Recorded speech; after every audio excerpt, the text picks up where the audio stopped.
أشهد أن لا إله إلا الله وحده لا شريك له وأشهد أن محمدا عبده ورسوله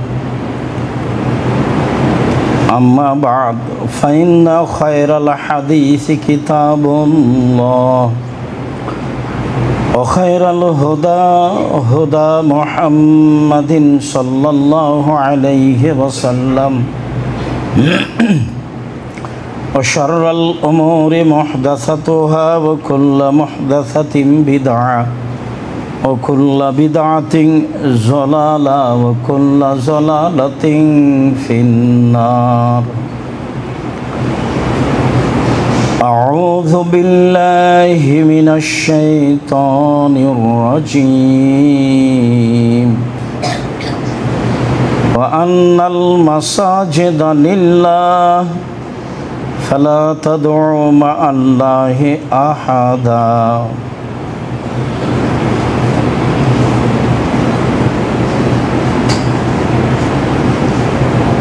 عن أبي سعيد الخدري رضي الله تعالى عنه قال قال رسول الله صلى الله عليه وسلم الأرض كلها مسجد إلا المقبرة والحمام رواه أبو داود بسند صحيح عن أبي هريرة رضي الله تعالى عنه قال قال رسول الله صلى الله عليه وسلم صلوا في مرابج الغنم ولا تصلوا في آذان الإبل رواه أبو داود والنسائي والترمذي وابن ماجه بسند صحيح সম্মানিত দ্বীনি মুসলিম ভাই ও বোন, প্রশংসা আল্লাহর জন্য, শান্তি অবতীর্ণ হোক আল্লাহর রাসূলের উপর সাল্লাল্লাহু আলাইহি ওয়াসাল্লাম। আমরা অবগত আছি আমাদের ধারাবাহিক বিষয়ের কথা, অর্থাৎ মসজিদে যাওয়া, মসজিদে সালাত আদায় করা, মসজিদে প্রবেশের সময় দোয়া পড়া, অন্যান্য ফজিলত। আমরা আশা করছি মসজিদের আলোচনা আজকের জুমায় শেষ হবে বলে আশা করি ইনশাআল্লাহ।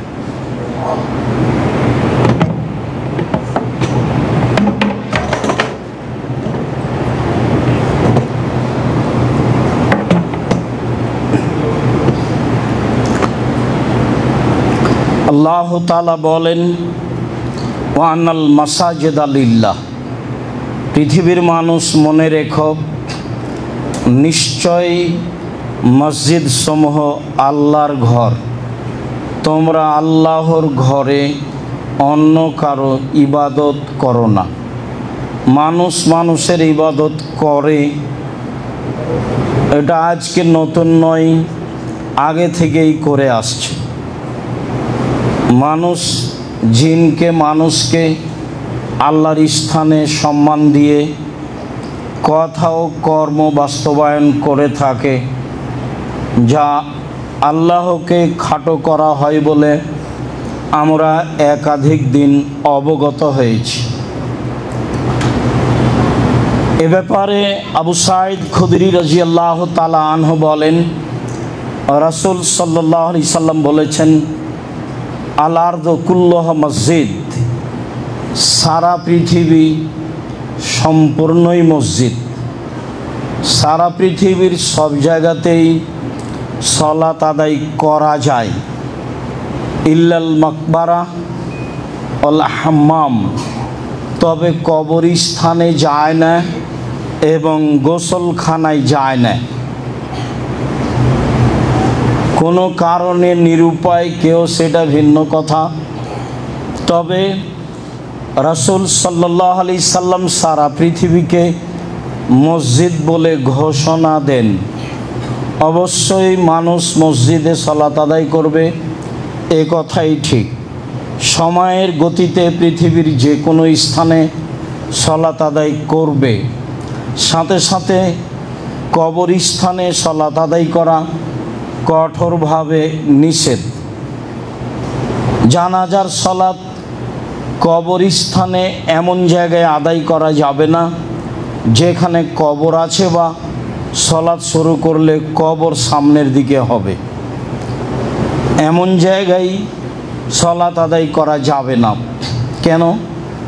জাবের রাদিয়াল্লাহু তাআলা আনহু বলেন, আল্লাহর নবী বলেছেন, লা তুসাল্লু আলাল কবুরে, পৃথিবীর মানুষ তোমরা কবরের উপরে সালাত আদায় করো না। ওয়ালা তুসাল্লু ইলাইহা, আর কবরের দিকে মুখ করে সালাত আদায় করো না। অন্য এক বর্ণনায় এসেছে, ওয়ালা তুসাল্লু বাইনাল কবুরে, কবরের মাঝে সালাত আদায় করো না। যেসব মসজিদের ভিতরে কবর আছে সেসব মসজিদে সালাত আদায় করা হারাম, নাজায়েজ, সেসব মসজিদে সালাত আদায় করা যাবে না, যাবে না, এটাই চূড়ান্ত। যেসব জায়গায় সালাত আদায় করলে সামনের দিকে কবর আছে প্রমাণ হয়, সেসব মসজিদেও সালাত আদায় করা যাবে না। যেসব মসজিদে পাশে কবর রয়েছে সেসব জায়গাতেও সালাত আদায় করা যাবে না। তবে কবর যদি নিজস্ব জমিতে হয় আর মসজিদ যদি অক্ষ হয়, তাহলে মসজিদ ও কবরের মাঝে একটু অতিরিক্ত প্রাচীর থাকতে হবে, যেটা মসজিদের দেওয়াল থেকে ভিন্ন, যেটা কবরের ঘেরা থেকে ভিন্ন। অতিরিক্ত একটি প্রাচীর দিয়ে কবর থেকে মসজিদকে ভিন্ন করে নিতে হবে। আশা যে বিষয়টি আমাদের কাছে দিনের মতো স্পষ্ট হয়েছে। ভবিষ্যতে কোনো দিন কোনো জায়গায় যদি সালাত আদায় করে নিই, তারপরে পরে বুঝতে পারি যে অত্র মসজিদে কবর আছে, বা পাশে কবর আছে, বা সামনে কবর আছে, তাহলে সেই সালাত আবারও পড়তে হবে। ভালোভাবে মনে রাখতে হবে। আপনি মনে রাখবেন, আরও দিনই ভাই বোনকে বলবেন। যত দিন কথা স্মরণ থাকবে ততদিন আর একজনকে সময় সুযোগে বলতে থাকবেন। এটাই আল্লাহর নবীর আদেশ।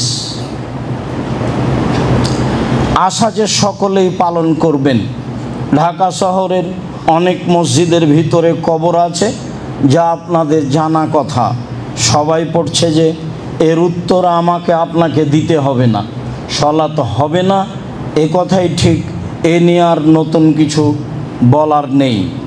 আবু হুরায়রা রাদিয়াল্লাহু তাআলা আনহু বলেন, রাসূল সাল্লাল্লাহু আলাইহি সাল্লাম বলেছেন, সাল্লু ফি মারাবিজিল গানাম, যেখানে ছাগল বাঁধা থাকে সেখানে সালাত আদায় করতে পারো, আদেশ করলেন।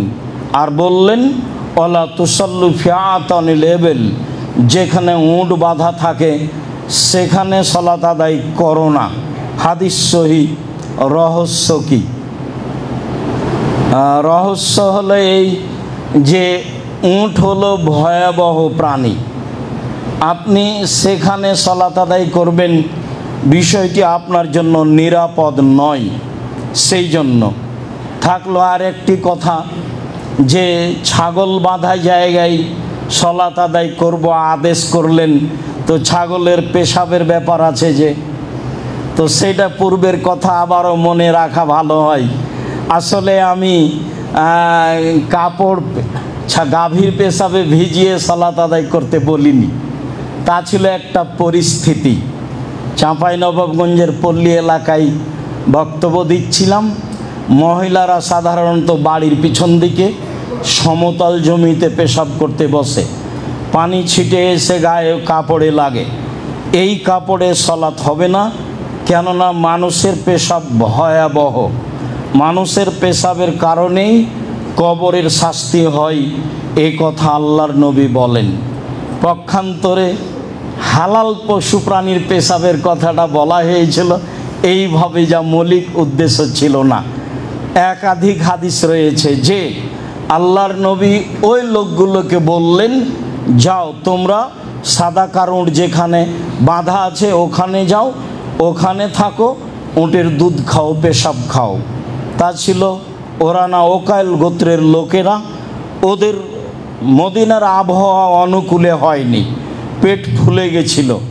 তখন তিনি তাদেরকে উটের পেশাব খেতে বলেছিলেন আর দুধ খেতে বলেছিলেন, যাতে তারা ভালো হয়ে গেছিল।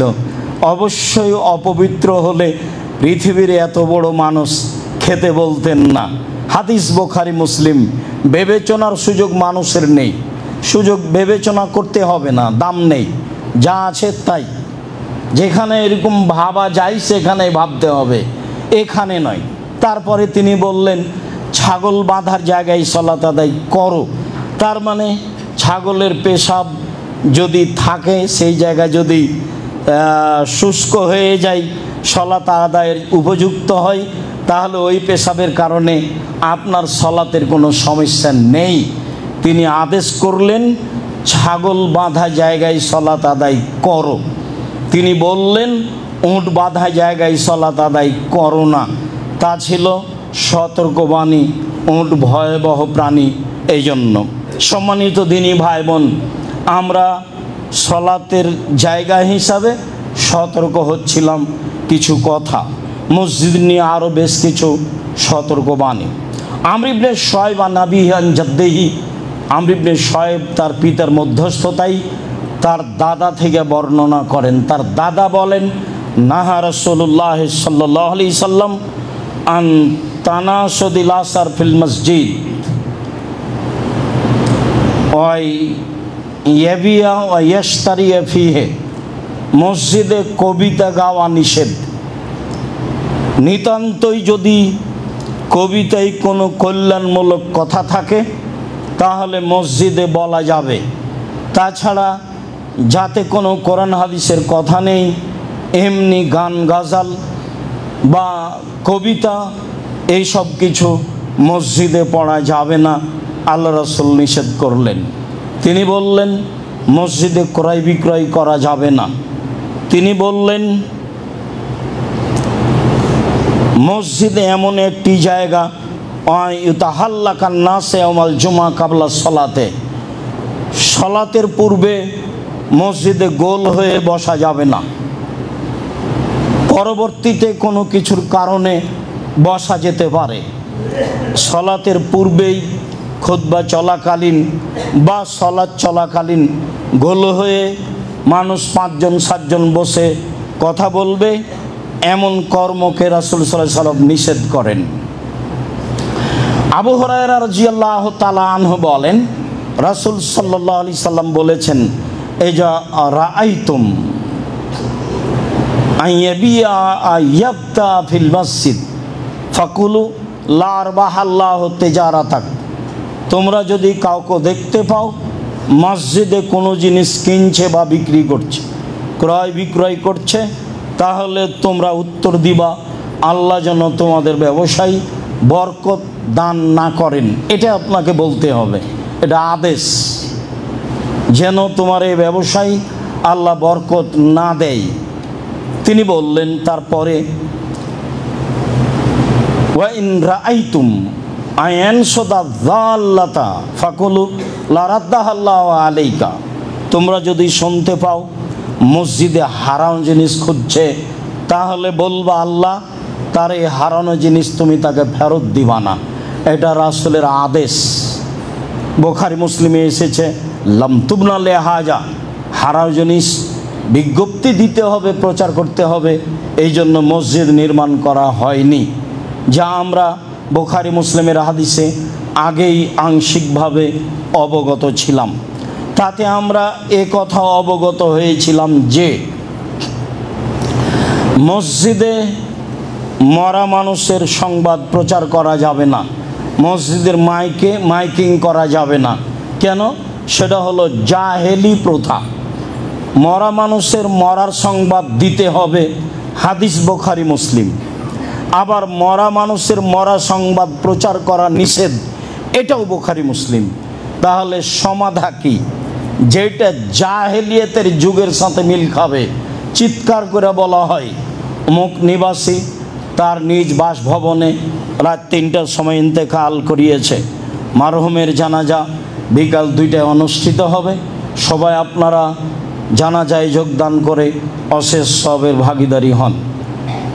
মরহুমের জানাজা, ও কি ক্ষমা পেয়েছে? মরহুম একটা শব্দ, এটা বলাও শিরক। আবার কেউ বলছে মরহুম মাগফুর, কেউ জানে না। আন্ধা কো আন্ধা পড়াতা হয়, যে বলে সেও অন্ধ, যে শুনে সেও অন্ধ, দুইজনই সমান। যে মারা গেছে তাকে মাগফুর মারহুম বলা যাবে না, এতটুক বলা যাবে আল্লাহ তাকে ক্ষমা করো, গাফার আল্লাহ লাহু, আল্লাহ তুমি তাকে ক্ষমা করো, রাহেমাহুল্লাহ, আল্লাহ তুমি তার প্রতি দয়া করো, এমন কথা বলা যায়। মাইকিং করে প্রচার করা চিরদিনের জন্য নিষিদ্ধ। এটা হারাম, এটা কুসংস্কার, জাহেলিয়াতের যুগের নীতি। সারা দুনিয়ার মানুষ যদি তার মরার মাইকিং করে তবুও তা বৈধ হবে না, তো অবশ্যই হারাম, তো অবশ্যই নিষিদ্ধ। বলছিলাম হাকিম ইবনে হিজাম রাদিয়াল্লাহু তাআলা আনহু বলেন, রাসূল সাল্লাল্লাহু আলাইহি ওয়াসাল্লাম বলেছেন, লা ইস্তাকাদু ফিল মসজিদে, মসজিদে কেসাস নেওয়া যাবে না, নিষেধ। কেসাস ভালোভাবেই বুঝি, আমি আপনার ছেলেকে, আপনার ভাইকে, আপনাকে হত্যা করেছি, আপনি আমাকে হত্যা করে নেবেন, এর নাম কেসাস। এটা আল্লাহ বলেছেন কেসাস নিতে হবে। কেউ মাফ করে দেয় সেটা ভিন্ন কথা। বারবার একটা কথা ধাক্কা খাচ্ছে এই পর্যন্ত বলতেই, ইতিমধ্যে কয়েকবার মাথায় ধাক্কা খেলো। বলে রাখি সম্মানিত দিনী ভাই বোন, দুনিয়াতে 3টা পাপ আছে যাতে মানুষকে হত্যা করতে হয়, তবে 2টা পাপে বাঁচার পথ আছে, একটা পাপে বাঁচার পথ নেই। 3টা পাপের কারণে মানুষকে হত্যা করতে হয়। 1, কেসাস। আপনি যদি আমাকে হত্যা করেন, আমার বাপ মা ছেলে মেয়ে আপনাকে হত্যা করে নেবে, এ কথাই ঠিক। তবে আমার বাপ মা যদি মাফ করে দেয়, ঠিক আছে, ঠিক আছে, আপনাকে কেসাসের জন্য ফাঁসির মঞ্চে নিয়ে আসা হয়েছে, ফাঁস গলায় দেওয়া হয়েছে, আমাদের পক্ষ থেকে বলা হচ্ছে মাফ করলাম, মাফ করলাম, মাফ করলাম, তাহলে ফাঁসির মঞ্চ থেকে নামিয়ে নিতে হবে, ফাঁসি হবে না, মাফ হয়ে গেছে। 2, কেউ যদি মোরতাদ হয়ে যায়, বলে আমি ইসলাম ধর্ম ত্যাগ করলাম, বলে গাভীর দুধ হারাম, বলে মদ হালাল, এইরকম যদি বলে তাহলে তাকে হত্যা করতে হবে। তারও বাঁচার পথ আছে, তাকেও ফাঁসির মঞ্চে নিয়ে যাওয়া হয়েছে। ও বলছে আমি তওবা করলাম, আমার ভুল হয়েছে, গাভীর দুধ হালাল, মদ হারাম। স্বীকৃতি দিলে তাকে ফাঁসির মঞ্চ থেকে নামিয়ে দিতে হবে, তার ফাঁসি হবে না। বিবাহ করার পরে যদি কেউ জেনা করে তাহলেও তাকে হত্যা করতে হবে, তাকে বাঁচানোর পৃথিবীতে কোনো পথঘাট নেই। যেটা এখন স্বাভাবিক পাপ, যেটা ঘরে ঘরে হচ্ছে, যেটা কোনো বড় জটিল ব্যাপার নয়, এত বড় জটিল ব্যাপার, তাকে বাঁচানোর পৃথিবীতে কোনো পথই নেই। তাকে যদি বাঁচাতে হয় তাহলে মুহাম্মদ সাল্লাল্লাহু আলাইহি সাল্লামকে আবার দুনিয়াতে আসতে হবে, এসে বলতে হবে পৃথিবীর মানুষ, আমি মুহাম্মদ ঘোষণা দিচ্ছি, বিবাহ করার পরে যদি কেউ জেনায় লিপ্ত হয় তাহলে তাকে হত্যা করতে হবে না। যেহেতু তিনি আর কিয়ামত পর্যন্ত কোনোদিন আসবেন না, কাজে ঘোষণাও কোনোদিন আর হবে না, কাজে বিবাহ করার পরে জেনায় লিপ্ত হলে তাকে রক্ষা করার পৃথিবীতে কোনো পথ ঘাট বের হবে না। এটাই শরীয়ত। সম্মানিত দিনী ভাই বোন, তারপর রাসূল সাল্লাল্লাহু আলাইহি ওয়াসাল্লাম বলেন, ওয়াইন শাদাল্লাহ শার ফিহে, মসজিদে কবিতা গাওয়া নিষেধ। তারপরে তিনি বললেন অন্তুকামাল হুদুদ ফিহে, মসজিদে শাস্তি, নির্ধারিত শাস্তি লাগানো নিষেধ। নির্ধারিত শাস্তি কি? চুরি করেছে হাত কেটে দিতে হবে, এটা নির্ধারিত শাস্তি। অপবাদ লাগিয়েছে 80 লাঠি পিটাতে হবে, এটা নির্ধারিত শাস্তি। অবিবাহিত অবস্থায় জেনা করেছে 100 লাঠি পিটাতে হবে, এটা নির্ধারিত শাস্তি। যেগুলো শরীয়তে নির্ধারিত শাস্তি রয়েছে সেগুলো মসজিদে বাস্তবায়ন করা যাবে না। তাহলে বেশ কিছু নিষিদ্ধ মসজিদে, তা ধারাবাহিকভাবে অবগত হচ্ছিলাম। যদিও মসজিদ অনেক কিছুর জায়গা, এরপরেও এসব কিছু মসজিদে করা যাবে না বলে রাসূল সাল্লাল্লাহু আলাইহি সাল্লাম বলেন, যা ধারাবাহিকভাবে আপনার সামনে পেশ করছিলাম সতর্কবাণীতে। তারপরে চলেন আমরা আবার পরিষ্কার পরিচ্ছন্নতায় ফিরে যাই। আয়েশা রাদিয়াল্লাহু তাআলা আনহা বলেন, রাসূল সাল্লাল্লাহু আলাইহি ওয়াসাল্লাম বলেছেন, আদেশ করেছেন, বেনাইল মসজিদ ফিদ্দুর, পাড়ায় পাড়ায় মসজিদ তৈরি করো এবং তাকে পরিষ্কার পরিচ্ছন্ন রাখো। পরিষ্কার পরিচ্ছন্নের বিষয়টি অতীব জরুরি। সাহেব ইবনে খাল্লাদ বলেন, হুয়া রাজুলুন মিন আসহাবি রাসূলিল্লাহ সাল্লাল্লাহু আলাইহি সাল্লাম, সাহেব ইবনে খাল্লাদ একজন সাহাবী। কালা ইন্না রাজুলান আম্মান নাসা, তিনি একটা লোককে দেখলেন জনগণের এমামতি করছে। ফাবাসাকা ফিল কিবলা, সে এমামতি করাকালীন সামনের দিকে থুথু ফেলে দিল। এই অবস্থা আল্লাহর নবী দেখলেন।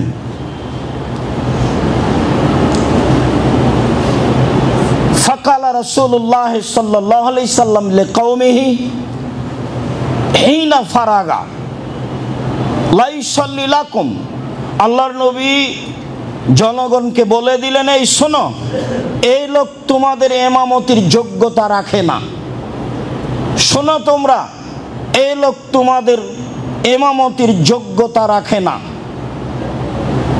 ফালাম্মা আরাদা আইসাল্লিয়া বাদাহু ফামানাউহু আখবারুহু কাওলা রাসূলুল্লাহ সাল্লাল্লাহু আলাইহি সাল্লাম, আল্লাহ রাসূল এদের ঘোষণা দিয়েছেন কিন্তু ইমামকে বলেননি। এখন ইমাম না জানা অবস্থায় ইমামতি করার জন্য গেছে, তখন জনগণ বলল, আল্লাহর নবী আপনাকে আমাদের ইমামতি করতে নিষেধ করেছেন। ফাযাকারা যালিকা লিন-নবী সাল্লাল্লাহু আলাইহি সাল্লাম, ইমাম সাহেব বিষয়টি আল্লাহ রাসূলের সামনে পেশ করলেন। তাতে আল্লাহ রাসূল বললেন, নাম, হ্যাঁ, আমি তোমার ইমামতি নিষেধ করেছি। বর্ণনাকারী বলছেন, আমি মনে করছি আন্নাহু কালা ইন্নাকা আযাইতাল্লাহ রাসূলাহু, আরে তুমি কি ইমামতি করবা? তুমি আল্লাহকে কষ্ট দিয়েছ, তুমি তার রাসূলকে কষ্ট দিয়েছ, সামনের দিকে থুথু ফেলো মানে? আল্লাহর নবী এই পর্যন্ত বলেছেন তাকে, আরে তুমি কি ইমামতি করবা? তুমি সামনের দিকে থুথু ফেলে আল্লাহকে কষ্ট দিয়েছ, আল্লাহর রাসূলকে কষ্ট দিয়েছ। এরকম কাজ আল্লাহকে কষ্ট দেওয়া যায়? এ কথা আল্লাহর নবী বলছেন। জি, মানুষ যদি যুগকে গালি দেয় তাহলে আল্লাহকে কষ্ট দেওয়া হয়। যদি মানুষ আর একজনকে আল্লাহর জায়গায় বসিয়ে দেয় তাহলে আল্লাহকে কষ্ট দেওয়া হয়। এই কথা আল্লাহ রাসূল বলেছেন, ইয়াসুব্বুনি ইবনু আদম ও ইয়াসুব্বুদ দাহারা, ইবনু আদম, আদমের ছেলে মেয়ে আমাকে কষ্ট দেয়, ওরা যুগকে গালি দেয়। ওয়ানা দাহারো, আমি নিজেই হচ্ছে যুগ। উকাল্লেবুল লাইলা ওয়ান নাহারা, আমার আদেশে যুগ চলে। কেন তারা বলবে যুগ খারাপ? বলতে পারে যুগের লোকেরা খারাপ। তারা কেন বলবে যুগ জামানা খারাপ? এ কথা কেন বলবে? যুগ জামানা তো আমি নিজেই, আমার আদেশে যুগ জামানা চলে। যুগ জামানা খারাপ মানে আমি খারাপ, আমার আদেশ খারাপ। বলতে হবে যুগ জামানায় বসবাস করে যারা তারাই খারাপ। এই কথা রাসূল সাল্লাল্লাহু আলাইহি সাল্লাম বললেন। আনাস রাদিয়াল্লাহু তাআলা আনহু বলেন, রাসূলুল্লাহ সাল্লাল্লাহু আলাইহি সাল্লাম নকাতা ফিল মসজিদ ফাশাক্কা যালিকা আলাইহি, একদা আল্লাহর নবী মসজিদে দেখলেন শিকান বা ময়লা পড়ে আছে, এটা তার কাছে খুব ভারী মনে হলো। ফাশাক্কা আলাইহি, এটা তিনি খুব ভারী মনে করলেন। সুম্মা কামা, তারপরে তিনি দাঁড়ালেন। ফাহাক্কাহু বিয়াদিহি, নিজ হাতে ময়লা পরিষ্কার করলেন। আল্লাহ নবী নিজেও মসজিদ পরিষ্কার করেছেন, নিজ হাতে মসজিদ পরিষ্কার করলেন। লোকের অভাব ছিল না, আবু হুরায়রা আছেই, পেট ভাত্তা মাওলানা, মসজিদে পেট চাপা দিয়ে পড়ে আছে। মানুষেরা তার গায়ে পা দিয়ে চলে যায়, তারা তার দাম দেয় না।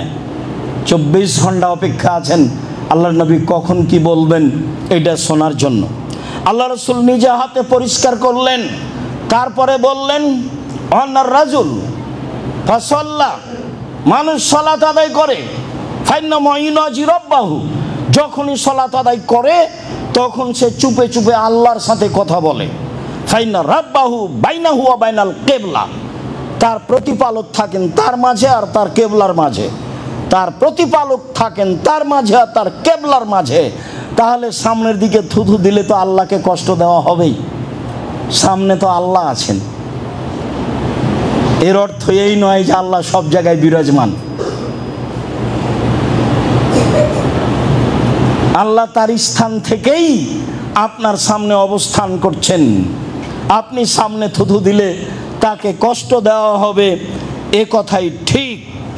তিনি বললেন ফালাইয়াবযুকান্না আহাদুকুম কিবলাতা কিবলাতিহি কিবলা কিবলাতিহি, অবশ্যই তোমাদের কোনো ব্যক্তি যেন সামনের দিকে থুথু না ফেলে। ফালিয়াবযুকান ইয়াসারিহি, প্রয়োজন হলে বামে ফেলবে। আও তাহাতা কাদামিহি, প্রয়োজন হলে পায়ের নিচে ফেলবে। সুম্মা আখাজা রিদাহু তারাফা রিদাইহি, তারপর তিনি তার চাদরের এক পাশ ধরলেন। ফাবাসাকা ফিহে, তার গায়ের চাদরের এক অংশ ধরে সে অংশে থুথু দিলেন। সুম্মা রাদ্দা বাজুহালা বাজিন, তারপর একটা আরেকটার সাথে জড়িয়ে এইভাবে হাত দিয়ে ডলে দিলেন। একটা আরেকটার সাথে জড়িয়ে এইভাবে হাত দিয়ে ডলে দিলেন। তিনি বললেন ওয়াফালো হাকাদা, অন্যথায় এমনটা করবে। তাহলে বাম দিকে তো এখন থুথু ফেলা যায় না, মসজিদ তো যা হওয়ার তাই। পায়ের নিচেও থুথু ফেলা যায় না, মসজিদ তো যা হওয়ার তাই। তাহলে এখন কি করতে হবে? রাসূলের শেষ কর্ম যেটা, সেটাই কিয়ামত পর্যন্ত বলবৎ থাকবে। আপনার পকেটে টিস্যু থাকবে, হাতে টিস্যু থাকবে, রুমাল থাকবে। রাসূল সাল্লাল্লাহু আলাইহি সাল্লাম দেখালেন যে রুমালে থুথু দিয়ে দিলেন, দিয়ে এটা হাত দিয়ে ডলে দিলেন। আপাতত রুমালটাকে এভাবে ডলে দিয়ে অথবা টিস্যুটাকে ডলে দিয়ে নিজের জায়গা মতো রাখবেন, এই কথা আল্লাহ রাসূল বললেন এবং নিজে দেখালেন। কিয়ামত পর্যন্ত মসজিদ পরিষ্কার রাখতে হবে, তার একটা সুন্দর নিয়ম দিলেন মুহাম্মদ সাল্লাল্লাহু আলাইহি সাল্লাম। উমামা বাহেলি রাদিয়াল্লাহু তাআলা আনহু বলেন, রাসূল সাল্লাল্লাহু আলাইহি সাল্লাম বলেছেন, ওরে জাত আলাইয়া আমালা উম্মতি হাসানুহা সাইয়্যুহা, আমার উম্মতের সব পাপ সব নেকি আমার সামনে পেশ করা হলো। সবচেয়ে যেটা ভালো নেকি সেটা রাস্তা থেকে কষ্টদায়ক জিনিস সরিয়ে দেওয়ার নেকি। রাস্তাঘাট বন্ধ করা চিরদিনের জন্য নিষিদ্ধ, হরতাল কিয়ামত পর্যন্ত হারাম। রাস্তাঘাট বন্ধ, কোনো এমপি মন্ত্রীর জন্য রাস্তাঘাট বন্ধ রাখা কিয়ামত পর্যন্ত নিষেধ। খুব ভালোভাবে মনে রাখবেন, একাধিক হাদিস, দুই একটা নয়। আর যেখানে রাস্তার গন্ডগোল হবে সেটাও হবে ডবল, এটাও তার আদেশ। রাস্তার গন্ডগোল হলেই তা ডবল হবে। তাহলে সেই কালে মরুভূমির মানুষ, আরে সবই রাস্তা, সারা পৃথিবী বিরান পড়ে আছে আজও।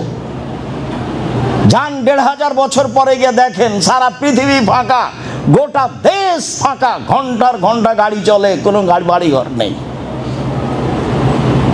রাস্তার সমস্যা তো আমাদের দেশে, ঘনবস্তি। মনে হচ্ছে যে তিনি আমাদের দেশে, আমাদের বাড়ি, আমাদের এলাকা দেখেছেন, দেখে এরকম আদেশ করছেন, ভাবে মনে হচ্ছে। সম্মানিত দিনী ভাই বোন, তিনি বললেন আমার কাছে সবচেয়ে যেটা খারাপ পাপ পেশ করা হলো সেটা হলো মসজিদে ময়লা পড়ে আছে, তা পরিষ্কার করা হলো না। এই পাপ আমার কাছে সবচেয়ে খারাপ। পরিষ্কারের বিষয়টি খুব ভালোভাবে যারা আপনারা মসজিদের তদারকি করেন, দেখাশোনা করেন, সভাপতি হিসাবে, মুতাওয়াল্লি হিসাবে, সেক্রেটারি হিসাবে, মসজিদে ঢোকার সাথেই আপনি বারান্দা থেকে দেখা শুরু করবেন মসজিদের অবস্থা কি, ঝকঝকে হয়ে আছে কিনা, পরিষ্কার ঠিক আছে কিনা, মাদুর ঠিক মতো আছে কিনা, সব কিছু সাজানো গোছানো কিনা, সব আপনাকে তদন্ত করতে হবে। এর নাম দায়িত্বশীল। সম্মানিত দিনী ভাই বোন, মসজিদে ঢুকলে দুয়ার কয়েকটি পদ্ধতি। উসাইদ রাদিয়াল্লাহু তাআলা আনহু বলেন, আল্লাহর নবী বলেছেন, এজা দাখালা আহাদুকুমুল মসজিদা ফালিয়াকুল আল্লাহুম্মা আফতাহ লি আবওয়াবা রাহমাতিক। এটা তিনি আদেশ করলেন, কেউ যদি মসজিদে ঢোকে তাহলে সে যেন বলে আল্লাহুম্মা আফতাহ লি আবওয়াবা রাহমাতিক, তোমার রহমতের দরজা আমার জন্য খুলে দাও। ওই যা খারাজা মিনহু, আর যখন বের হবে ফালিয়াকুল, সে জন্য বলে, আল্লাহ নবী আদেশ করলেন, আল্লাহুম্মা ইন্নী আসআলুকা মিন ফাজলিক, আমি তোমার অনুগ্রহ চাচ্ছি, ব্যবসা বাণিজ্য দোকান খুলছি, টাকা পয়সা বেশি করে দাও, দোকানে লস হয় না যেন। সালাতে এসেছিলাম, দরজা রহমতের খুলতে বলেছি, আর এখন যাচ্ছি বলছি ফাজল দিয়ে দাও, দোকান খোলার সাথে সাথে যেন মানুষজন আসে, বিক্রি হয় যেন বেশি। মনে একটু ভাববেন, ও তো ফাজল, ও তো এইভাবে বুঝেননি, কোনোদিন খেয়াল করেননি। মানে এখন তো চলে যাচ্ছি, ফাজল চাচ্ছি। ফাজল কি? ব্যবসা বাণিজ্য, টাকা পয়সা, জমি জায়গা, গরু ছাগল, আহাল পরিবার, যার নাম সম্পদ তার নাম ফাজল। মসজিদ থেকে বের হয়েছে, এখন সে ফাজল অনুগ্রহ করব, খুঁজবো, তল্লাশি চালাবো, কোথায় আছে তার ফাজল অনুগ্রহ। বহুবার বলেছি বসে থেকে খাবেন না, ছেলের উপার্জন খাবেন, এটা যেন মাথায় না আসে।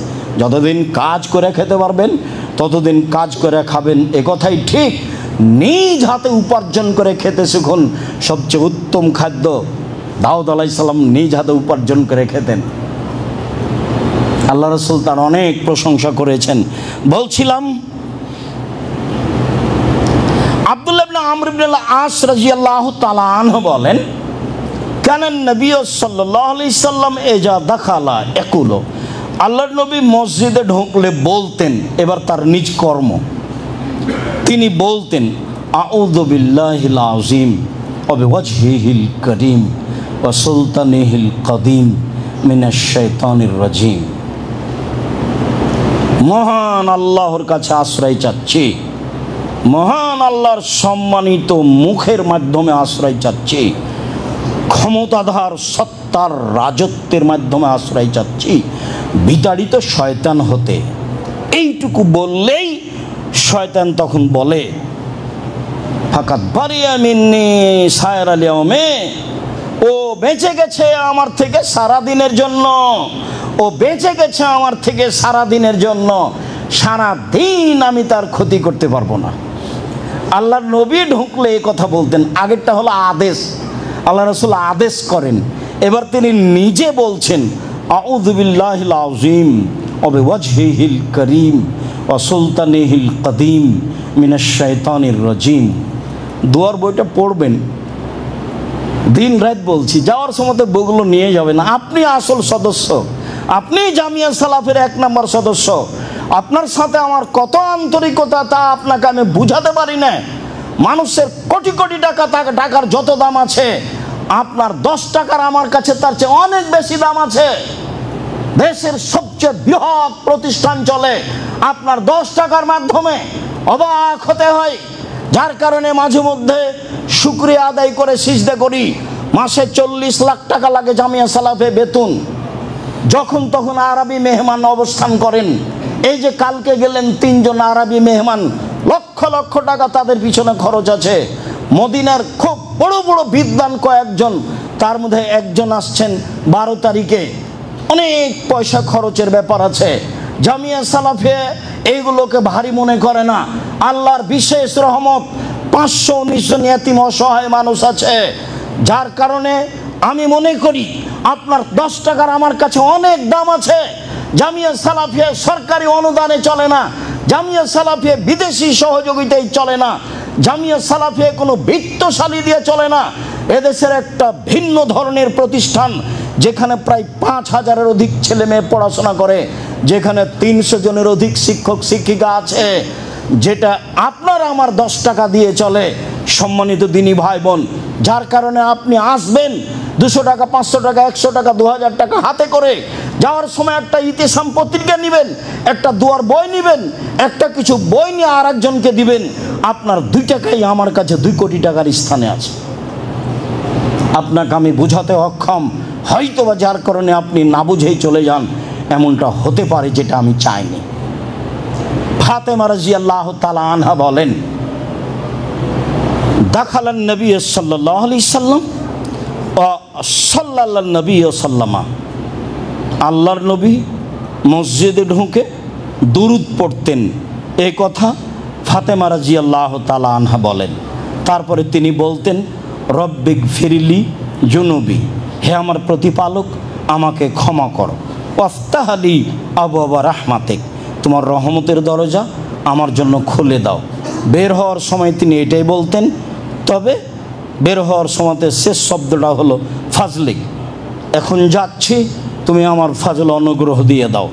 অন্য এক বর্ণনায় এসেছে ফাতেমা রাদিয়াল্লাহু তাআলা আনহা বলছেন, আল্লাহর নবী ঢোকার সময় বলতেন, বিসমিল্লাহে ওয়াসসালামু আলা রাসূলিল্লাহে। তাহলে সব মিলে কি হবে? সব মিলে হলো এই, প্রথমে যেটা আছে, যেটা আদেশ, সেটা পড়েন, সমস্যা নেই, যেটা দিন রাত পড়ছেন। এরপরে যদি আপনি পড়তে চান তাহলে এভাবে, বিসমিল্লাহে ওয়াসসালামু আলা রাসূলিল্লাহে, আউযু বিল্লাহিল আযীম ওয়া বিওয়াজহিহিল কারীম ওয়া সুলতানিহিল কাদিম মিনাশ শাইতানির রাজিম, রব্বিক ফিরলি জুনুবি ওয়াফতাহলি আবওয়াবা রাহমাতিক।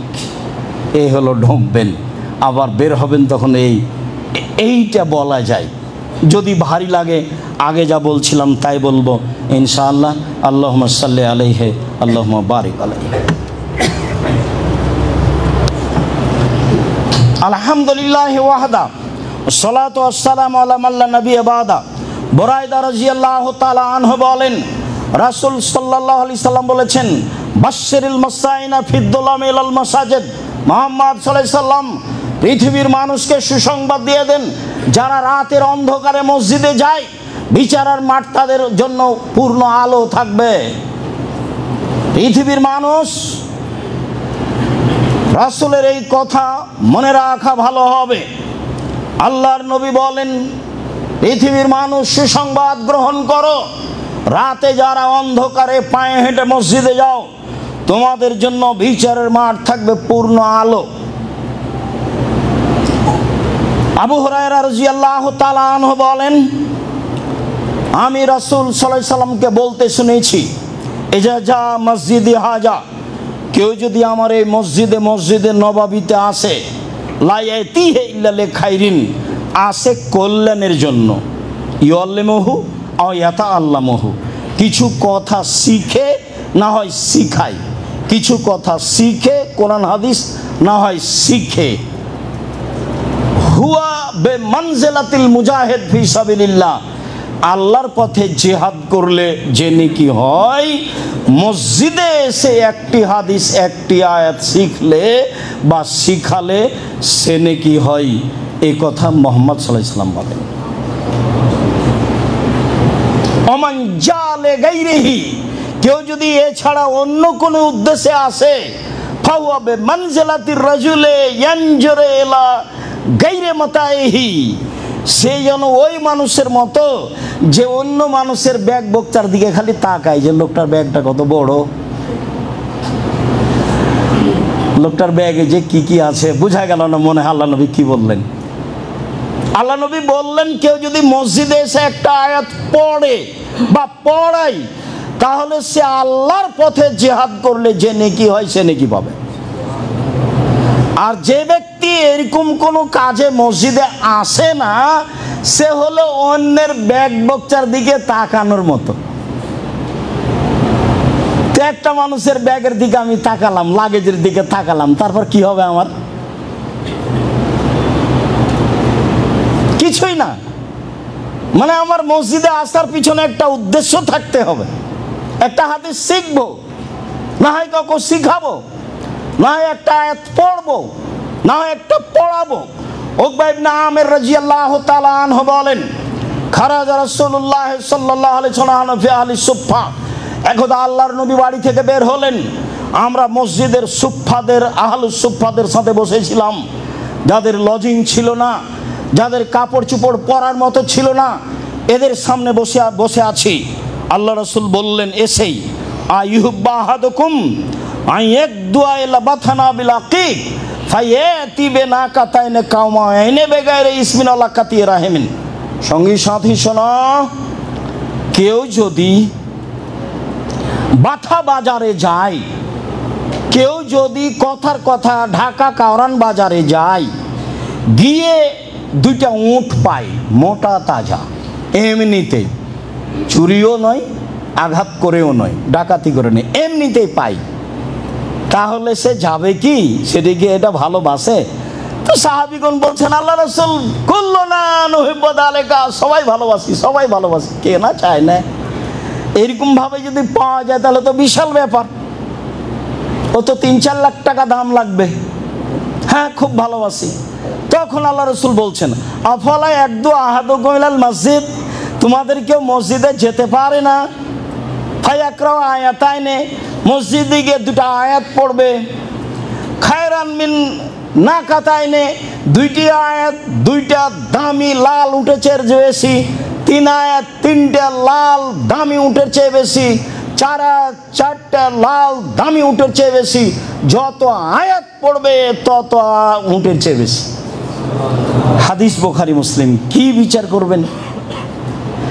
মসজিদে গিয়ে সালামের পরে দুইটা হলো আয়াত পড়ার চেষ্টা করবেন। যদি কোরআন মাজিদ না থাকে 2 রাকাত পড়ে বসে বসে ইখলাস ফালাক নাস পড়বেন। সালামের পরে বসে থাকবেন, দুটা আয়াত কোরআন মাজিদ পড়বেন। আমাদের দেশের লোক কোরআন কম পড়ে, হজ করতে গেলে পড়ে, শুধু খালি ওর ঠগার পাতা, ও খালি হুজুর খালি ঠগিয়ে দিয়ে যাবে, এখানে কোরআন মাজিদ পড়ে না। তো কাবা ঘরে গিয়ে হজ করতে গিয়ে কোরআন মাজিদ পড়ে, তো কোরআন মাজিদ পড়লে অক্ষর প্রতি 10 নেকি হবে, কাবা ঘরে হেলান দিয়েও পড়লে হবে, জঙ্গলে পড়লেও হবে, 10-10ই থাকবে। তফ করলে হবে, সালাত আদায় 2 রাকাত করলে হবে, বলে কে? সবাই তো বেদাতি, প্রায় সবাই প্রায় মুশরিক, কে কাকে বলবে? তখন এরা কোরআন মাজিদ ধরেছে ওখানে গিয়ে, আর বাকিগুলো বলছে চলো মদিনায় গিয়ে 40 ওয়াক্ত। এই হলো হজ। এরা কোরআন আর ওরা হলো মদিনায় গিয়ে 40 ওয়াক্ত। এই নিয়ে হজ, টাকাটা এবারে 16 আনাই লস, এখানি লস হয়ে গেছে ঢাকা হাজি ক্যাম্পে। আমি বুঝাতে অক্ষম। সম্মানিত দিনী ভাই বোন, রাসূল সাল্লাল্লাহু আলাইহি সাল্লাম এভাবে বললেন, মসজিদে কোরআন মাজিদ পড়তে অভ্যাসী হই। আলোচনার শেষে চলে আসলাম। আবু হুরায়রা রাদিয়াল্লাহু তাআলা আনহু বলেন, রাসূল সাল্লাল্লাহু আলাইহি সাল্লাম বলেছেন, মান নাফাসাল মুমিনিন কুরবাতান মিন কুরাবিদ দুনিয়া নাফাসাল্লাহু আনহু কুরবাতান মিন কুরাবি ইয়াউমিল কিয়ামা। কেউ যদি কোনো মানুষকে, দুনিয়াতে বিপদগ্রস্ত মানুষকে যদি উদ্ধার করে, তাহলে আল্লাহ তাকে বিচারের মাঠে উদ্ধার করবেন। এই ওয়াদা আল্লাহর নবী করেছেন। তিনি বলেছেন, ওমা ইয়াসসারা আন মুমিনিন ইয়াসসারাল্লাহু আলাইহি ফিদ দুনিয়া ওয়াল আখিরা। বিপদগ্রস্ত মানুষের প্রতি যদি কেউ সহযোগিতা করে, টাকা পয়সা দিয়ে, সুপারিশ করে, তাহলে আল্লাহ তার সাহায্য করবেন ইহকালে ও পরকালে। তিনি বলেন, মান সাতারা মুসলিমান সাতারাহুল্লাহু ফিদ দুনিয়া ওয়াল আখিরা। কেউ যদি মুসলমান পুরুষ নারীর দোষকে ঢেকে রাখে, তাহলে আল্লাহ বিচারের মাঠে এবং ইহকালে তার সব দোষ ঢেকে রাখবেন, কাউকে বলবেন না, কাউকে জানতে দিবেন না। তাই তো আমি বলি, ওই সাংবাদিক আসলেই বলি যে আপনার রুজির কোনো পথ নাই দুনিয়াতে, এই পথ আপনি বাছাই করেছেন। সাংবাদিক সাহেব, আপনার রুজির আর দুনিয়াতে আল্লাহ পথ দেয়নি। আপনার কাজই তো হচ্ছে মানুষের দোষ ত্রুটি উদ্ঘাটন করার লেখা। কেমনে রুজি হালাল হতে পারে? কাজটাই হারাম। সঠিক তথ্য হলেও যেই তথ্য মানুষের মান সম্মানের ব্যাপার, সেই তথ্য প্রকাশ করা কঠিনভাবে নিষেধ। রাসূল সাল্লাল্লাহু আলাইহি ওয়াসাল্লাম এটাই বলেছেন। তিনি বলেছেন, আল্লাহু ফিনাল বিমাকান আল আব্দু ফি আনাকিহি। অতক্ষণ পর্যন্ত আল্লাহ মানুষের সাহায্যে থাকে যতক্ষণ পর্যন্ত মানুষ মানুষের সাহায্যে থাকে। মানুষের উপকারে থাকবেন, কোনো সময় ক্ষতিতে থাকবেন না। যা করেছে করেছে, সব মাপ। যা বলেছে বলেছে, সব মাপ। জীবনে প্রতিশোধ নেবেন না। বহুদিন বলেছি, প্রতিশোধের পাতা ছিঁড়ে দিবেন। যতদিন পর্যন্ত আপনি মানুষের সাহায্যে থাকবেন, ততদিন পর্যন্ত আল্লাহ আপনার সাহায্যে থাকবে। এই কথা মুহাম্মদ সাল্লাল্লাহু আলাইহি ওয়াসাল্লাম বলেন। তিনি বলেন, ওমান সালাকা তারিকান ইয়াতলুবু ফিহি ইলমান সাহালাল্লাহু বিহি তারিকান ইলাল জান্নাহ। কেউ যদি বিদ্যা অর্জনের জন্য বের হয়ে যায়, তাহলে সে জান্নাতে যাবেই। তিনি বলেন অমাজতামা কওমুন ফি বাইতিন মিন বুয়ুতিল্লাহ ইয়াতলুনা কিতাবাল্লাহ ইয়াতাদারাসুনাহু বাইনাহুম ইল্লা নাযারাত আলাইহিমুস সাকিনা। কেউ যদি মসজিদে বসে বসে কোরআন তেলাওয়াত করে, মসজিদে বসে বসে তাফসির নিয়ে আলোচনা করে, কোরআন তেলাওয়াত করে, ফাজাইলে আমল নয়, বুখারীর দার্স হতে হবে, সঠিক কোরআনের তাফসির হতে হবে। মিথ্যা কথা জাতির সামনে পেশ করবেন, জবাব দিতে হবে। পৃথিবীর মানুষ শুনে রেখো, কেউ যদি আমার একটা কথা জানে সে যেন অন্যকে বলে। পৃথিবীর মানুষ শুনে রেখো, বনি ইসরায়েলের কাহিনী বলে কোনো দোষ নেই। পৃথিবীর মানুষ শোনো, কেউ যদি কোনো কথা আমার নামে বলে, সেই কথা যদি আমার না হয় তাহলে তার থাকার জায়গা জাহান্নাম। জুব্বা যত বড় হোক, আলখাল্লা যত বড় হোক, পাগড়ি যত বড় হোক, হুজুর যেটা বলেছেন সেই মুখের কথা যদি রাসূলের না হয় তাহলে তাকে জাহান্নাম যেতে হবে। এটাই চূড়ান্ত হাদিস, বুখারী মুসলিম। সম্মানিত দিনী ভাই বোন, মসজিদে বসে কোরআন তেলাওয়াত হবে, আলোচনা হবে, বুখারীর দার্স হবে, তাহলে এই জায়গাটুকুকে ফেরেশতা ঘিরে নেবেন, আল্লাহ এইটুকু দয়া রহমত দিয়ে ঘিরে নেবেন। আর যারা পড়বে তাদের ব্যাপারে গৌরব করবেন জিবরাইল, মেকাইল সবার সাথে। দেখো এদেরকে সৃষ্টি করতে নিষেধ করেছিলে, দেখো না কেমন তারা দার্স তাদরিসের কাজ করে, আমার চর্চা করে, আমাকে চিনা জানার হিসাব করে। এদের তুমি নিষেধ করেছিলে সৃষ্টি করতে। এরপরে বলছেন শেষ বাক্য, মান বাত্তাবিহি আমালুহু লাম ইসরাবিহি নাসাবুহু। যদি কারো কর্ম কাউকে পিছে হটিয়ে দেয়, তার বংশ মর্যাদা তাকে আগে বাড়াতে পারবে না। চৌধুরী নাম দিয়ে আপনি বিচারের মাঠে লাভ করতে পারবেন না, প্রধান দিয়ে আপনি বিচারের মাঠে লাভ করতে পারবেন না। ভাবি বাপ অনেক বড় মানুষ, সেই জন্য আপনার কোনো কাজে আসবে এই কথা নয়। আল্লাহ রসুল বলছেন কাউকে যদি কারো কর্ম যদি কাউকে পিছে হটিয়ে দেয়, বংশ মর্যাদা তাকে আগে বাড়াতে পারবে না, এই কথাই ঠিক। সম্মানিত দিনী ভাই বোন, মসজিদে কোরআন তেলাওয়াত করব, মসজিদে দিনী আলোচনা করব, মসজিদে রাসূলের সঠিক কথাগুলি বলার চেষ্টা করব। এটা আমাদের চেষ্টা করতে হবে, নিজ পাড়ায় চেষ্টা করতে হবে, ব্যবস্থা করতে হবে, যারা দায়িত্বশীল তাদেরকে করতে হবে। সম্মানিত দিনী ভাই বোন, আজকে মসজিদের আলোচনা এই পর্যন্ত শেষ করে